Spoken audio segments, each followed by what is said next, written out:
आपने भी कई बार सोचा होगा कि हमारी न्यायालय क्यों भारत के सिर्फ कुछ परिवारों के इर्द गिर्द घूमती रहती है, वो आपस में जिल्ले लाई खेलते रहते हैं। आपने देखा होगा कि हमारी उच्च न्यायालय चाहती है कि हर संस्था भारत की ट्रांसपेरेंट बने, बस वो खुद को नहीं बनाना चाहते। शपथ लेते हैं कि हम संविधान को अपहोल्ड करेंगे और लोगों के फंडामेंटल राइट्स को बचाएंगे, बट वो सबसे पहले अपने राइट्स को बचाते हैं। The devil lies in the detail. और ये डिटेलिंग है उनके अपॉइंटमेंट प्रोसीजर की, जिसे हम समझ के समझेंगे कि ये सब चीजें सिर्फ एक ही चीज के कारण हो रही है, और वो है न ही हमारी लेजिस्लेशन ने किसी भी तरीके का कानून पारित किया है जिसके थ्रू ये बताया जाए कि जजेस को अपॉइंट कैसे किया जाएगा, और न ही संविधान ये बात करता है कि जजेस को अपॉइंट किया कैसे जाएगा।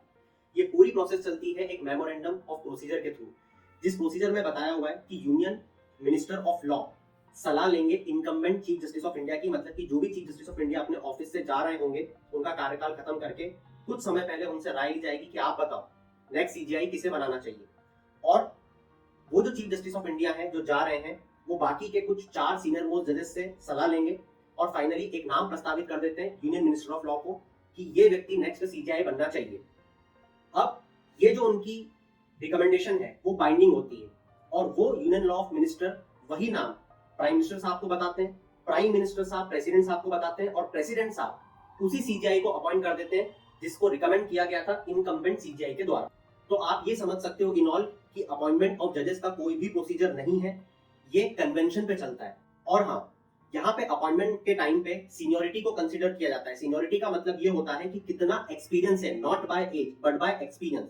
जिस जज को जितना ज्यादा एक्सपीरियंस होगा उसे सीजीआई बनाया जाएगा। ये एक कन्वेंशन है। क्या ये कन्वेंशन कभी ब्रेक हुआ है? हाँ, इंदिरा गांधी जी ने इसे 2 बार ब्रेक किया है, जहां पे जो सीनियर मोस्ट जजेस थे उनको सीजीआई ना बना के उन्होंने नीचे वाले जजेस को सीजीआई बना दिया, जो कि हमें दर्शाता है कि सीजीआई की जो पोस्ट है वो भी कॉम्प्रोमाइज की जा सकती है अगर प्राइम मिनिस्टर एक बहुत ताकतवर और इन्फ्लुएंशियल लीडर है और उनके साथ मिलके वो भारतीय न्याय को भी प्रभावित कर सकते हैं।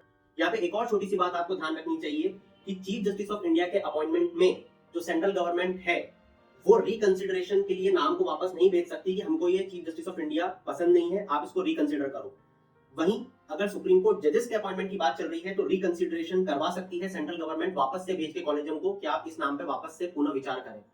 तो अगर आप लोग सुप्रीम कोर्ट के कॉलेजियम के बारे में जानना चाहते हो कि ये एग्जिस्टेंस में कैसे आया, तो उसके लिंक मैं नीचे मेंशन कर रहा हूँ, इस पे क्लिक करके आप देख लेना। और आपके लिए एक और सवाल है कि मान लेते हैं 2 सुप्रीम कोर्ट के जज एक ही दिन ओथ लेते हैं, तो उनमें से सीनियोरिटी कैसे फाइंड आउट की जाएगी जब चीफ जस्टिस ऑफ इंडिया बनाने की बात होगी? अपना आंसर सेक्शन में जरूर बताओ।